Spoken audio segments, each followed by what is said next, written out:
Hello everyone, I welcome you all to the second video of question practice series of the chapter sequence. So पिछले video में हम लोग 15 तक question किए थे, अब आगे करेंगे। क्वेश्चन नंबर 16 देखिए क्या बोल रहा है। The range of the set, ये सेट आपको दिया हुआ है ये सीक्वेंस का, आपको इसका रेंज फाइंड आउट करना है and we know how to find out the range. और रेंज का मतलब ही क्या होता है, all every element present in that particular set. तो आप देखिए जैसे कि आप n का वैल्यू लोगे, कुछ भी इस वन ले रहे हो फर्स्ट, तो 1 का स्क्वायर तो 1 ही हो रहा है। 2 ले रहे हो, 2 का स्क्वायर इवन दे रहा है। 3 ले रहे हो, 3 का स्क्वायर ऑड दे रहा है। 4 लोगे, 4 का स्क्वायर इवन दे रहा है। तो इवन और ऑड के अंदर ही हमारा है, और हमको पता है कि इवन और ऑड टर्म्स होने से हमारा ये एक बार +1 वैल्यू देगा, एक बार -1 वैल्यू देगा। तो रेंज हमारा क्या हो जाएगा, ये सेट 1 and -1। ठीक है। 17 number, if the sequence xn is convergent then it subsequences. अब सब सीक्वेंस मैंने बताया था, अगर सीक्वेंस कन्वर्जेंट है तो उसके जितने भी सब सीक्वेंस पॉसिबल होंगे वो सारे के सारे क्या होंगे, कन्वर्जेंट होंगे। ठीक है, तो इसका ऑप्शन हो गया कन्वर्जेंट। फिर है a monotonic increasing sequence which is not bounded above is. अब मोनोटोनिकली इंक्रीजिंग सीक्वेंस है पर वो बाउंडेड नहीं है। बाउंडेड नहीं है मतलब रोक नहीं है, रोक नहीं है मतलब वो डाइवर्जेंट होगा, और डाइवर्जेंट होगा तो इंक्रीजिंग है तो वो कहाँ तक जाएगा, +∞ तक जाएगा। देखिए -∞ का भी है, लेकिन अगर वो डिक्रीजिंग होता तब हम डाइवर्जेंस टू -∞ करते, but in this case we have increasing, so ये डाइवर्जेंट टू +∞ होगा। ऑलराइट। 19 नंबर देखिए, the range of a constant sequence has. अच्छा, कांस्टेंट सीक्वेंस मतलब कोई भी सीक्वेंस हो सकता है, लेकिन वो सीक्वेंस के सारे टर्म क्या होंगे, कांस्टेंट होंगे, या फिर 5 5 5 5 6 6 6 7 7। तो इसमें क्या होंगे, 1 एलिमेंट होगा। 2 एलिमेंट्स तो होने, कांस्टेंट सीक्वेंस बोला, एक ही सीक्वेंस रहेगा थ्रू आउट द सीक्वेंस, तो उसमें एक ही एलिमेंट होंगे। Alright. The sequence this is, अब हमको बताना है कि ये सीक्वेंस क्या होने वाला है। आप खुद वैल्यू डाल के देखिए, अगर मैं इसमें 1 दे रही हूँ तो -1 आ रहा है वैल्यू, 2 दे रही हूँ अगर इसमें तो +2 आ रहा है। रियल, पहले तो इस टाइप का क्वेश्चन के लिए आपको रियल लाइन खींचना चाहिए। -1 दे रही हूँ, 1 दे रही हूँ तो -1 आ रहा है, 2 दे रही हूँ तो +2 आ रहा है। अब 3 दूंगी यहाँ पर तो -3 आएगा। ठीक है, -3। 4 दूंगी +4। तो आप देख रहे हो एक सीक्वेंस की ये बढ़ते जा रहा है, इधर भी बढ़ रहा है उधर भी बढ़ रहा है, मतलब ये बाउंडेड बिलो तो नहीं है, बाउंडेड अबव भी नहीं है, और बाउंडेड, अगर बाउंडेड बिलो नहीं है, अबव नहीं है, तो बाउंडेड भी नहीं होता। तो लास्ट क्या बच रहा है, neither bounded above nor bounded below, क्योंकि for every value of n belongs to naturals we will get some value and it keeps on repeating. अगर आपको ये बोला जाए, अगर इसमें और एक ऑप्शन रहता, क्या ये ऑसिलेटिंग है, तो जी हाँ ये ऑसिलेटिंग है। किस तरह से, ऑसिलेटिंग इनफाइनाइटली, लेकिन इसमें तो ऑप्शंस नहीं है, तो इसलिए हम लोग neither bounded above nor bounded below करेंगे। ठीक है, चलिए। If p is greater than 0, then limit 1/n/p is। अच्छा, अगर p 0 से बड़ा है, मतलब आपका 0 अगर हो जाता तो ये 1 हो जाता है इसका लिमिट, लेकिन 0 से बड़ा है मतलब कुछ ना कुछ 1 2 3 करेंगे तो पावर बढ़ रहा है, और पावर बढ़ रहा है तो ओवरऑल हमारा सीक्वेंस घट रहा है, तो घट के कितना तक जाएगा, 0 तक जाएगा। ठीक है, ईजी था। अब आगे देखिए, the sequence sin n pi theta is convergent. पहले ही बोल दिया ये कन्वर्जेंट है। ठीक है, for theta is equal to 0 only. अगर थीटा का 0 वैल्यू देते हैं तो 1 आता है। ठीक है, एक सेकेंड, थीटा का अगर आप 0 वैल्यू दे रहे हो, देखिए इसमें बोल रहा है कि कन्वर्जेंट दिया है पहले से, तो क्या वो थीटा के 0 के लिए ही सिर्फ कन्वर्जेंट है, तो हम 0 अगर रखें इस पर तो ओवरऑल साइन n पाई थीटा मेरा 0 हो रहा है। अगर थीटा हम 1 भी रखें तो ओवरऑल क्या हो रहा है, 1 भी हो रहा है। तो अब हमारा इसमें 0 भी आ रहा है, 1 0 रखने पर भी पूरा ये 0 पर जा रहा है, मतलब लिमिट पॉइंट कन्वर्ज कर रहा है 0 पर, और थीटा की जगह 1 भी रखने पर ये साइन n पाई 0 पर ही जाता है, तो इसलिए option D is the right option. ठीक है, चलिए 23 देखते हैं, which of the following sequence is convergent. अच्छा, 2 4 6 ये तो कन्वर्जेंट नहीं है क्योंकि ऑल द इवन टर्म्स है इसमें सीक्वेंस में। इसमें भी देखिए 3 का पावर इंक्रीज होते होते वो कहाँ तक जाएगा, नहीं दिया हुआ है। ये भी आपका -2 -4 -6 करके डिक्रीज करते करते कहाँ तक जा रहा है वो भी नहीं दिया है। एक हमारा ये हमको पता है, ये एकदम दिख जाना चाहिए आपको, इतना बार हम लोग क्वेश्चंस किए कि ये तो 0 पर ही जाएगा, तो ऑप्शन डी हमारा कन्वर्जेंट है, क्योंकि वो कन्वर्ज भी करता है तो 0 पर करता है। ठीक है, 24 क्वेश्चन देखिए, द सीक्वेंस -1 का पावर n और n। अच्छा ये दिया है, ये क्वेश्चन हम अभी किए, ठीक है। ये वाला क्वेश्चन मैं ऊपर दिखा दी 20 नंबर, ये देखिए सेम ये वाला क्वेश्चन है। अब इसमें बोल रहा है कि क्या है, तो मैंने वहाँ एक बात कही थी आपको, ऑक्सीडेटिंग इनफाइनाइटली होने से बस आंख बंद करके उस पर टिक कर देना। देखिए ऑसिलेटिंग इनफाइनाइटली है। चलिए मैं रीज़न वहाँ पे बता चुकी हूँ। आगे देखते हैं, the sequence xn is bounded if for k is greater then. अब xn बाउंडेड कब होगा, जब जो एब्सोल्यूट वैल्यू होगा इसका वो हमेशा less than equal to k होगा। डेफिनेशन पे जाके देखिए, डेफिनेशन में और डेफिनेशन ऑफ बाउंडनेस में आपको मिलेगा, ठीक है। अब यहाँ पर इफ़ xn+1 अपॉन xn, अगर ये हमारा l पे टेंड्स कर रहा है तो l क्या l और l हमको पता है कि ये इसका एब्सोल्यूट वैल्यू जो है हमारा 1 से छोटा है, तो ये लिमिट क्या कहाँ तक जाएगा, लिमिट xn क्या होगा। तो हमको ये बहुत ही अच्छे से पता है कि अगर ये 1 से छोटा है और कुछ वैल्यू दे रहा है तो इन्फिनिटी तो नहीं होगा, क्योंकि 1 से छोटा इन्फिनिटी नहीं होता है, ठीक है। और 1 से छोटा बोल दिया है तो 1 भी नहीं होगा, ठीक है। एक हमारा 0 बचा है, तो l तो पहले ही बोल दिया है ना 1 से छोटा है, तो l क्या, l तो नहीं हो रहा है, ये मीनिंगलेस लग रहा है, तो एक 0 हमारा आंसर, ये सही आंसर है, ठीक है। और ये वाला क्वेश्चन आप वहाँ Cauchy second theorem of limit में आप जाकर देख सकते हो, आपको स्टेटमेंट में ही आपको आंसर दिखेगा, ठीक है। Which of the following is not true, next आगे बढ़ते हैं। अच्छा नॉट ट्रू बोला है मतलब फॉल्स, ठीक है। पहले दिखा, ये ऐसे करता है वो लोग, इसमें फॉल्स आपको ढूंढना है, जो गलत सेंटेंस है। Every bounded and monotonic sequence is convergent, एकदम सही बात है। अगर बाउंडेड है, मोनोटोनिक सीक्वेंस भी है, कन्वर्जेंट भी है, तो वो मतलब सारा बाउंडेड और मोनोटोनिक सीक्वेंस हमेशा कन्वर्जेंट होता है, एकदम सही बात है, तो ये तो नहीं होगा। Decreasing sequence, a decreasing sequence which is bounded below diverges to minus infinity. Decreasing है और bounded which is bounded below है, ठीक है।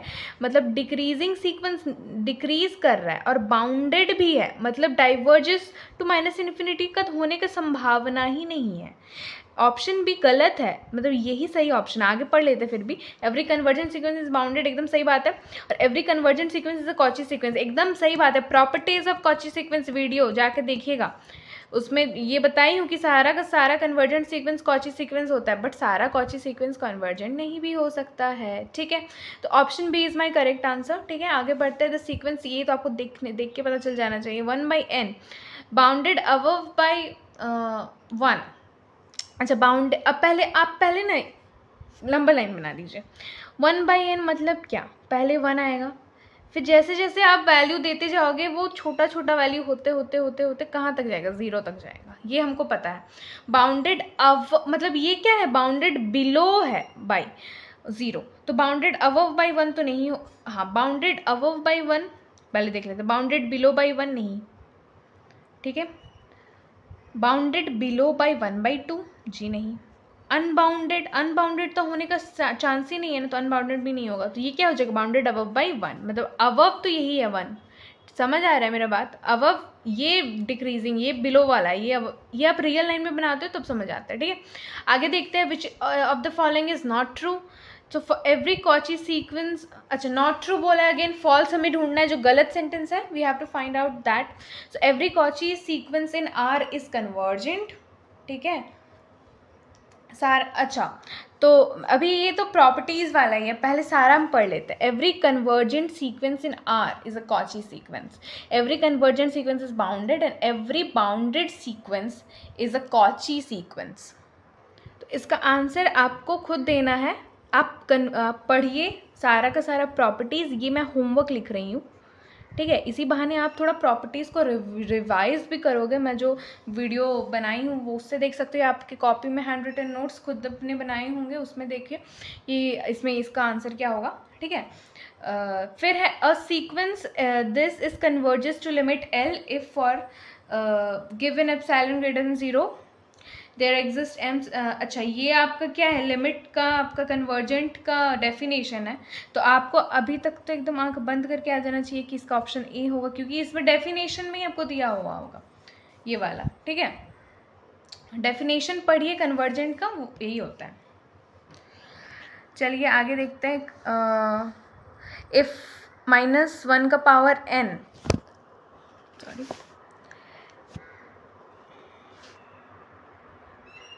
इफ़ -1 का पावर n दिया है और 1 + n, देन इसका लिमिट इन्फीमम जानना है।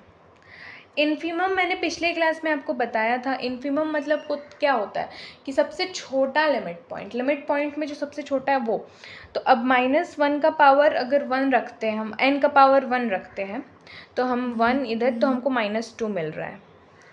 देखिए n का पावर 1 रखने पर ये -1 रहेगा और यहाँ 1 रखने पर ये 2 हो जाएगा, तो -2। फिर 2 रखने पर इवन आ रहा है, ये 1 + 1/2 मतलब 1/2 मतलब 0.5, तो ये 1.5 हो रहा है, प्लस के 1.5, ठीक है। फिर आप 3 रखिए, यहाँ पे 3 रखेंगे तो ये एक तो नेगेटिव देगा और दूसरा 1/3 हो जाएगा 0.3, तो 1 + 0.3 होता है 1.3, तो ये हमारा क्या देगा, नेगेटिव 1.3 देगा, ठीक है। फिर 4 रखने पर 1/4 0.2 हो जाएगा, ठीक है, और ये 1.2 हो जाएगा, प्लस के 1.2 हो जाएगा। अभी आपको नंबर लाइन, अब वैल्यूज़ मिल गए, नंबर लाइन पे सजाइए। -2 पहले कहीं यहाँ पर आएगा, फिर इससे पहले -1.3 आएगा, अब फिर है 1.5 इधर आ रहा है और 1.2 इसके बाद आएगा 1.2, ठीक है। अब आपको बोलना है then limit infimum of x n is. अब लिमिट इन्फीमम देखिए आप पहले, इससे हम लोग ये पता कर सकते हैं कि हमारा जो, आप देखिए इधर ये जो वैल्यूज़ है ये पीछे से ज़्यादा कहाँ तक अप्रोच करने की कोशिश करेगा, 1 तक, और ये अगर पीछे टेंड करेंगे तो कहाँ तक अप्रोच करने की कोशिश करेगा, -1 तक।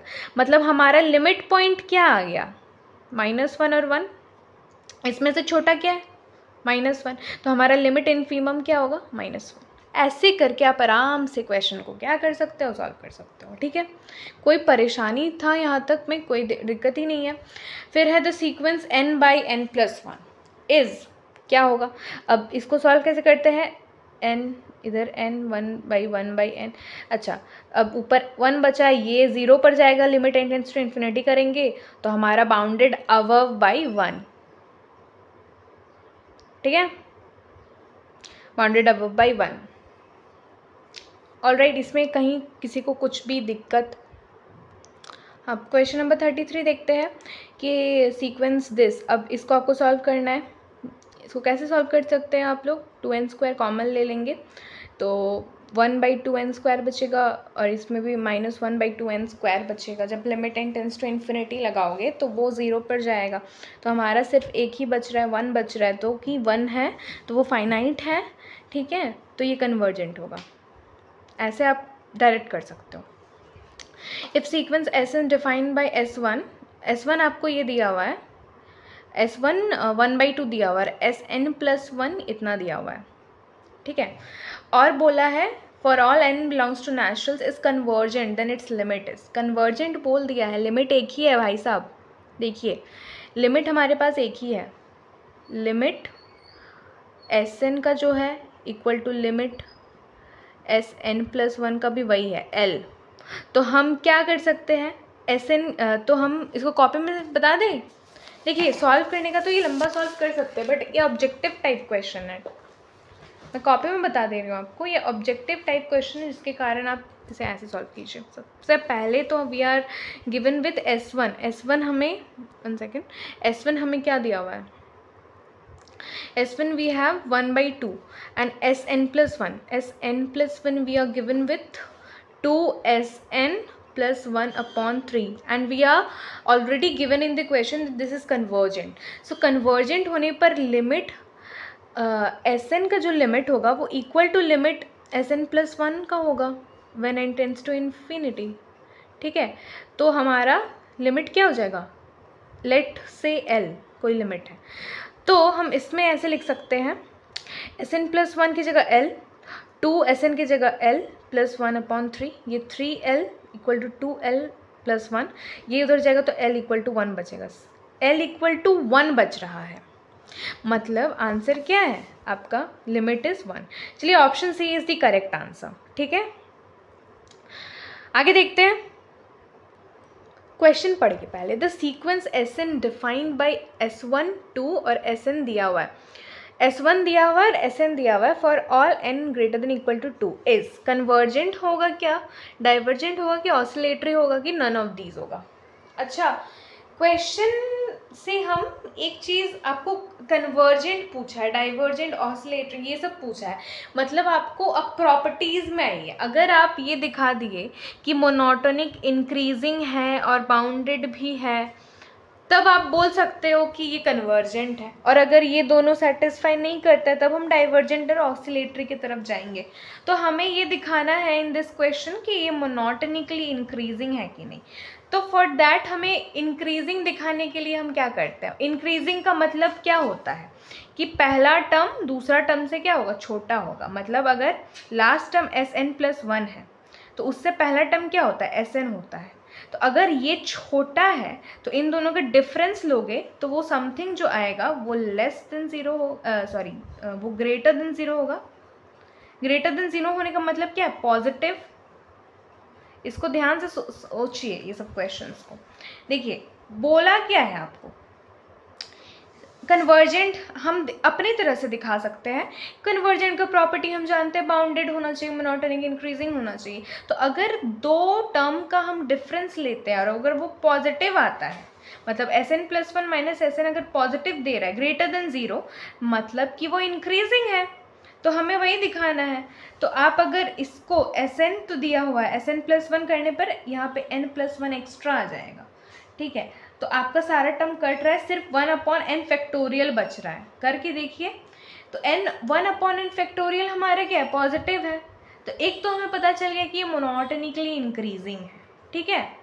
एक हमें ये पता चल गया। अब हमको क्या, अब we are interested in finding कि ये अब बाउंडेड है कि नहीं, ठीक है। सो देखिएगा, तो इंक्रीजिंग दिखाने के लिए हम क्या करेंगे, सबसे पहले क्वेश्चन को एक बार फिर से पढ़ते हैं, ठीक है। First, the sequence SN is defined by S1 2 दिया हुआ है, SN is this for all n greater than equal to 2। यहाँ देखिए for all greater than equal to 2 बोला है, मतलब n 2 या 2 से बड़ा होने के लिए, ये मतलब इसको आप ऐसे समझिए कि for all greater than equal to 2, जो n आप वैल्यू लोगे इसमें 1 2 3, वो n-1 फैक्टर्स तक हम लेंगे। n-1 फैक्टर क्यों कर रहे हैं, क्योंकि हम पहला टर्म नहीं ले रहे, 1 नहीं ले रहे, n-1 फैक्टर्स हो रहा है। और वो सभी में मेरा जो n होगा वो ग्रेटर होगा 2 से, और ये इक्वल भी हो सकता है। तो अच्छा, इसको अच्छा से करते हैं, देखिए कैसे करेंगे हम लोग अभी। अब हम यहाँ तक कंक्लूजन तो ये लेकर आए, ये इससे हम कंक्लूजन लेकर आए कि SN+1 माइनस SN हमारा क्या दे रहा है, हमारा 1/n दे रहा है। सॉल्व कीजिए। 1/n कोई एंगल से नेगेटिव लग रहा है, नहीं, मतलब ये पॉजिटिव है। पॉजिटिव है मतलब ये क्या है, मोनोटोनिकली क्या है, इंक्रीजिंग। क्यों हो रहा है इंक्रीजिंग, ये हमको बहुत अच्छे से पता है, आपने अभी बताया, मैंने बताया। चलो आगे करना है, बाउंडेड है कि नहीं, ठीक है। तो बाउंडेड के लिए अभी सबसे पहले तो हमको क्या करना है कि यहाँ लिखिए for n is greater than equal to 2 factorial n 1 contains 1 2 3 till n has n-1 factors, ठीक है, which is all greater than equal to क्या, 2। तो for n greater than equal to 2 we have factorial n greater than equal to 2 या 2 से बड़ा। तो 2 से बड़ा को समथिंग हम लोग n-1, मतलब n-1 हम लोग डिनोट कर रहे हैं उसका टर्म फैक्टर्स, ठीक है, 2 से बड़ा होने के लिए। तो अगर ये इससे बड़ा है, n factorial greater than equal to इससे होगा बड़ा। तो अगर ये ऐसा है तो 1/n factorial less than equal to 1 का पावर 2 का 1/2 का पावर n। ये समझ आया, रेसिप्रोकल करने से इक्वालिटी चेंज होता है, ठीक है। अब हमारे पास सम में आता है। सम क्या है, हमारे पास 1 है प्लस 1/1 प्लस 1/2 प्लस 1/n-1, हम अप्रॉक्सीमेशन का यूज़ करते हुए क्या करेंगे, 1 + 1/1 factorial can be written as this, 1/2 factorial can be written as 1/2, theory of approximation, और आगे ये डॉट डॉट डॉट है ना, तो इसके आगे 1/3 फैक्टोरियल को हम ले सकते हैं। 1/3 फैक्टोरियल क्या होता है, 1/3 फैक्टोरियल क्या होता है, तो उसकी जगह हम लोग क्या लिख रहे हैं, 2 का स्क्वायर लिख दे रहे हैं, ठीक है। फिर आगे 2 का क्यूब लिखेंगे, ऐसे करते करते 2 का पावर n-1 लिखेंगे, ठीक है। अब आप देख सकते हो यहाँ जो ये फर्स्ट टर्म है इसको एज इट इज़ लिखो, और ये बाकी का ये सारा एक सीरीज़ में आ गया। क्या सीरीज़, ज्योमेट्रिक सीरीज़। तो ज्योमेट्रिक सीरीज़ को सॉल्व कैसे करते हैं आपको पता है, फर्स्ट टर्म माइनस जो कॉमन रेशियो होता है, ठीक है, कब n-1 तक है, अपॉन 1 - 1/2। तो इसको जब आप सॉल्व करोगे तो आप देखिए यहाँ पर 2, ये ऊपर 2 जा रहा है, यहाँ पर अगर आप लिमिट लगाते हो तो ये तो आपका 0 हो जा रहा है और ये 2 जा रहा है, तो ये समथिंग ऐसे 2 हो रहा है, तो ये 3 या लेस देन सम, ये अप्रॉक्स हम लोग ले रहे हैं 2 को सॉल्व करने पर, लेकिन ये क्या है, लेस देन 3 है, मतलब अप्रॉक्स 3 आ रहा है, तो कम 2 पॉइंट समथिंग आएगा इसमें, तो वो 3 से क्या होगा, छोटा होगा, ठीक है। बातों को आप समझो, वो 3 से छोटा होगा तो मतलब 3 के अंदर लाई कर रहा है, ठीक है, हम ये जान रहे हैं 3 के अंदर अगर वो लाई कर रहा है तो हमको क्या मिल रहा है, जो हमारा S1 था, S1 हमारा था 2 जो 3 से छोटा है, और S2 था, S2 हमारा क्या, S2 तो नहीं है हमारा, हम SN कर रहे हैं, SN जो हमारा है ये वो 3 से छोटा है, SN जो है हमारा क्या है, 3 से छोटा है। मतलब इसमें क्या है, जो हमारा सीक्वेंस है वो 2 और 3 के बीच में ही लाई कर रहा है। इससे हम ये पता कर रहे हैं कि हमारा जो सीक्वेंस है वो 2 और यहाँ पे सीक्वेंस SN वो 2 और 3 के बीच में ही लाई कर रहा है। इसका मतलब वो बाउंडेड है, इसका मतलब पता क्या चल रहा है कि ये क्या है, बाउंडेड सीक्वेंस है। तो हम ऐसे करके पता कर लिए कि वो बाउंडेड भी है, मोनोटोनिक इंक्रीजिंग भी है, तो ये क्या होगा, अल्टीमेटली ये क्या हो जाएगा, कन्वर्जेंट हो जाएगा। इस टाइप का क्वेश्चन मैं एक और बार कराई थी पहले, ठीक है, तो वो वाला जाके देखिएगा तो उससे भी आपको समझ आएगा। फिर है द सीक्वेंस, ये नेक्स्ट क्वेश्चन जो देखते हैं, द सीक्वेंस 1 का पावर n इज़ अ, तो ये तो जैसे जैसे आप वैल्यू ऑड इवन लेते जाओगे वो -1 + 1 -1 + 1 आते रहेगा, तो बाउंडेड अबव भी होगा बाई +1, बाउंडेड बिलो भी होगा, तो बाउंडेड है तो ऑल ऑफ दीज। देखिए बाउंडेड बिलो होगा, बाउंडेड यहाँ पे अबव होगा, बाउंडेड बिलो होगा, तो वो बाउंडेड भी होगा, तो ऑल ऑफ दीज है, ठीक है। एवरी बाउंडेड सीक्वेंसेस, सारा बाउंडेड सीक्वेंस क्या है, अब ये क्वेश्चन है, देखिए एवरी बाउंडेड सीक्वेंसेस व्हाट। देखिए पहला बात तो एवरी बाउंडेड सीक्वेंस होने पर हमें ज़रूरी नहीं है कि फाइनाइट लिमिट पॉइंट आएगा, या हमको ये भी नहीं पता कि मोनोटन सीक्वेंस है कि नहीं, तो कन्वर्जेंट का तो नहीं पता चल सकता है, सिर्फ बाउंडेड होने पर कन्वर्जेंट नहीं बता सकते, बाउंडेड होने पर डाइवर्जेंट तो होगा ही नहीं, और बाउंडेड सिर्फ होने पर भी कॉची नहीं होगा। कॉची का प्रॉपर्टी में जाके देखना कि सिर्फ बाउंडेड होने पर कॉची नहीं होता है, तो इसमें नन ऑफ दीज होगा, ठीक है, this is the correct option. Alright, फिर क्वेश्चन नंबर 38 देखते हैं। 38 क्या बोल रहा है, the sequence this converges to, तो ये कन्वर्ज एन का जैसे डिफरेंट वैल्यूज रखने पर ये कन्वर्ज करेगा, वो हम 0 पर करेगा, ठीक है, जैसे 1 रखोगे 2 रखोगे तो वो छोटा होते होते जाएगा, 0 पर कर रहा है कन्वर्जन। फिर है the sequence minus log N, N का वैल्यू रख दो इन्फिनिटी, तो माइनस लॉग एन का वैल्यू इन्फिनिटी, तो वो इन्फिनिटी होता है, तो माइनस इन्फिनिटी हो रहा है, तो माइनस इन्फिनिटी मतलब वो डाइवर्ज कर रहा है, डाइवर्ज कर रहा है किस पे, माइनस इन्फिनिटी पे, ठीक है। ये तो इजी क्वेश्चन से देख के पता चल रहा है। ये वाला अगर एक्स एन डाइवर्जेस टू, यहाँ पे ये क्वेश्चन नंबर 40 है, ठीक है, if X N diverges to infinity and Y N is bounded, then देखिए एक एक्सन अगर डाइवर्ज कर रहा है इन्फिनिटी पर और वाई एन मेरा बाउंडेड है तो ओवरऑल क्या होता है, अगर सीक्वेंस में सपोज कोई सीक्वेंस आपको दिया हुआ है, मैं यहाँ पर एग्जांपल लेती हूँ। सपोज एक बोल रहा है आपका एक्स एन और वाई एन, आपका देखिए सपोज ऐसा कोई सीक्वेंस है,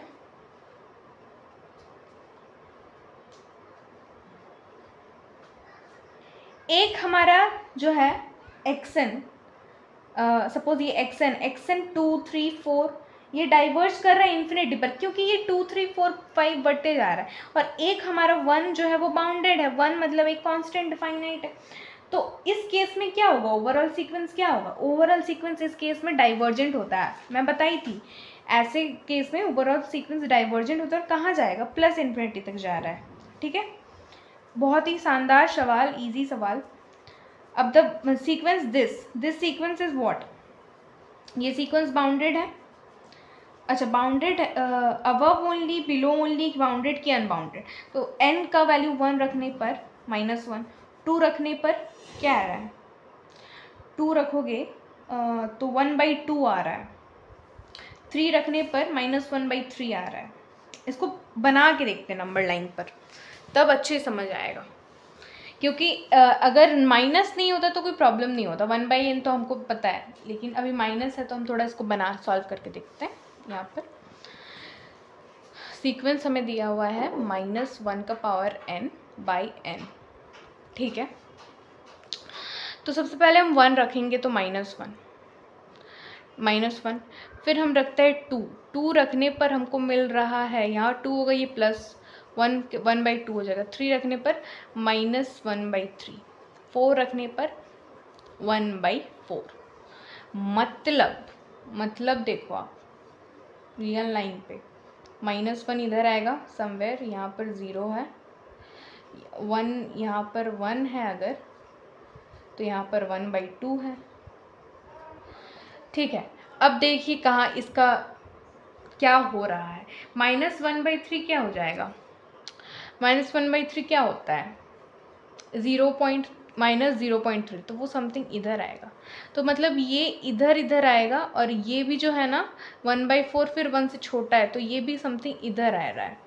तो ये लोग जो है ये अप्रोच करने का कोशिश कर रहा है 0 तक में, मतलब ये पहले ही हम जानते हैं कि -1 से ज़्यादा तो नहीं होने वाला है, क्या सीक्वेंस -1 से बड़ा होगा, मतलब मैं उल्टा बोल दी, -1 से छोटा नहीं होने वाला है और +1 से बड़ा नहीं होने वाला है सीक्वेंस। ये तो हमको देख के पता चल गया, इसका मतलब ये बाउंडेड है। No, not only bounded above only नहीं होगा, बाउंडेड बिलो ओनली नहीं होगा, जो ऑप्शन में दिया हुआ है। तो option C is the correct answer. ठीक है, every convergent sequence is Cauchy sequence, yes, bounded, yes, converge to unique limit property, yes, ये सब फॉलो करता है, तो ऑल दी अबव होगा। ठीक है, फिर आ जाइए एसएन का ये दिया हुआ है।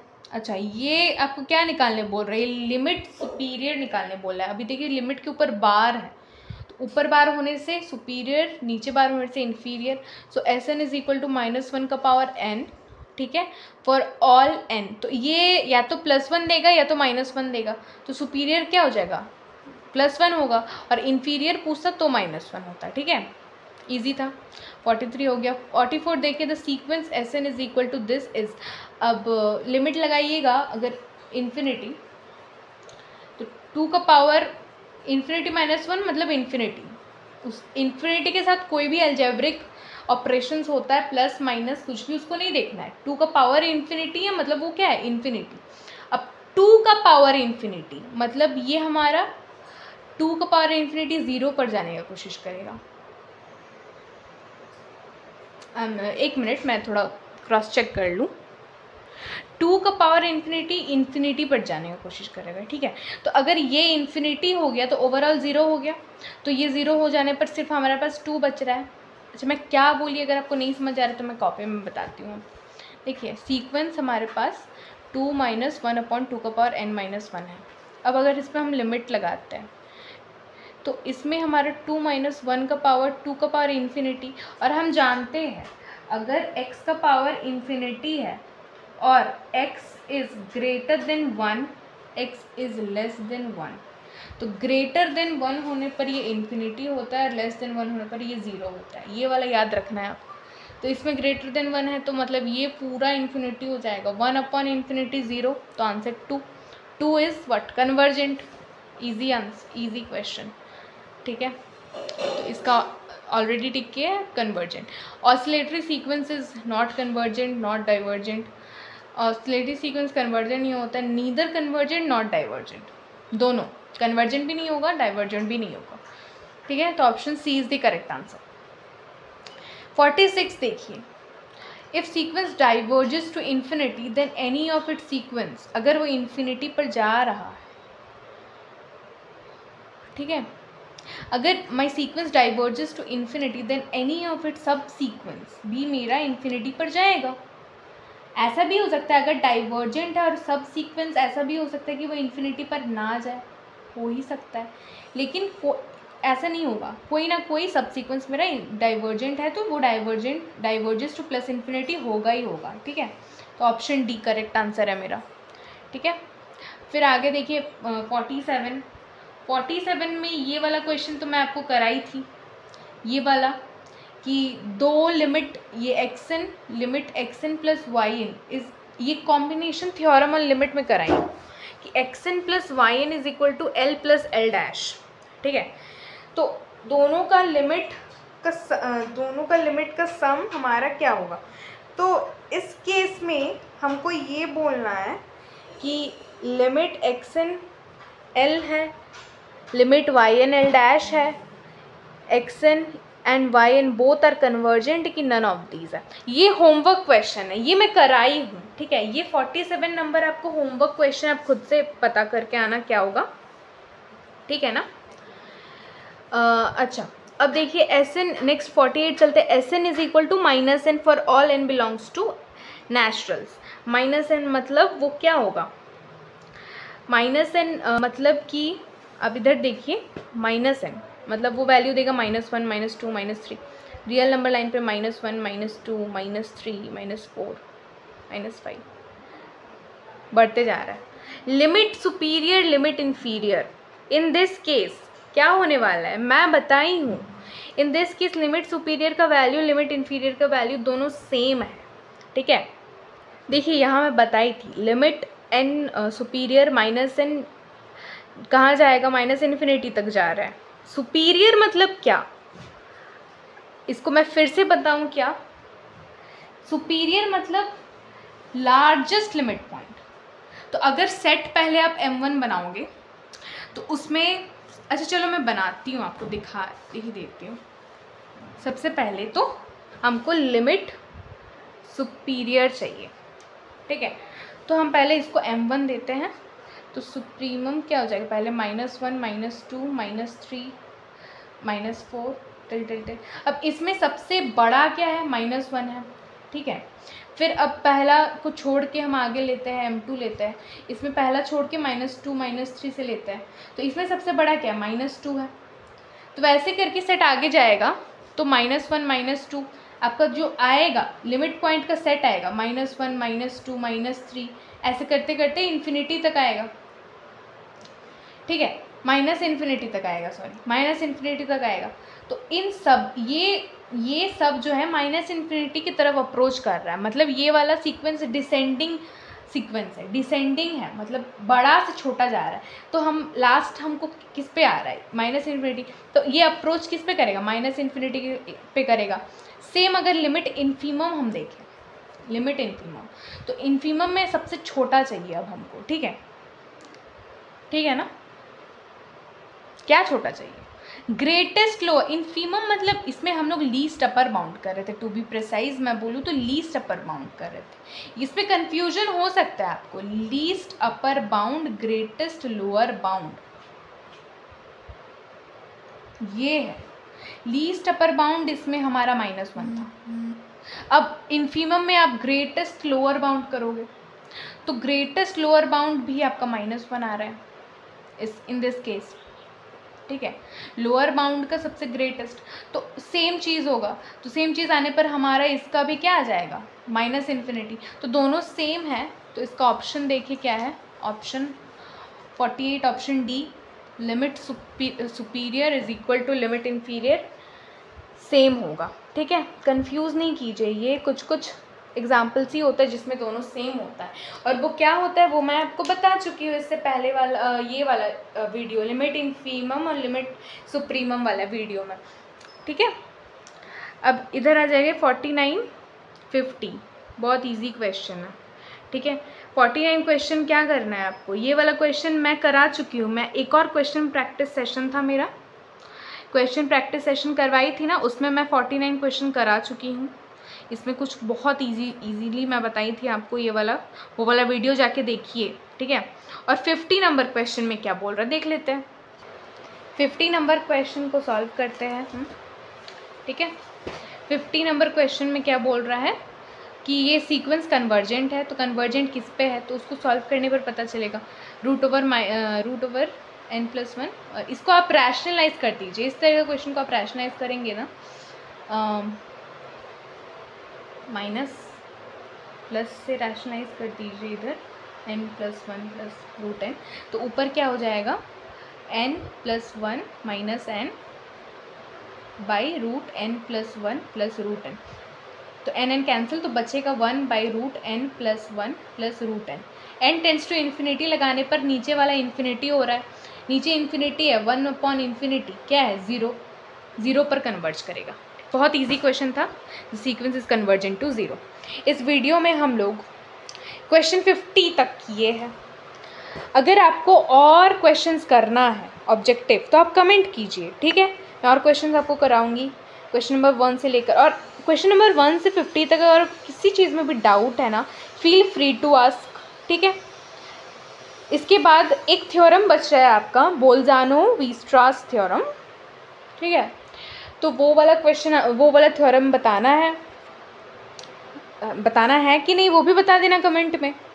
अच्छा लगे वीडियो तो कमेंट कीजिए, लाइक कीजिए। ठीक है, उससे मुझे मोटिवेशन आता है। Till then stay tuned, take care and पढ़ते रहिए।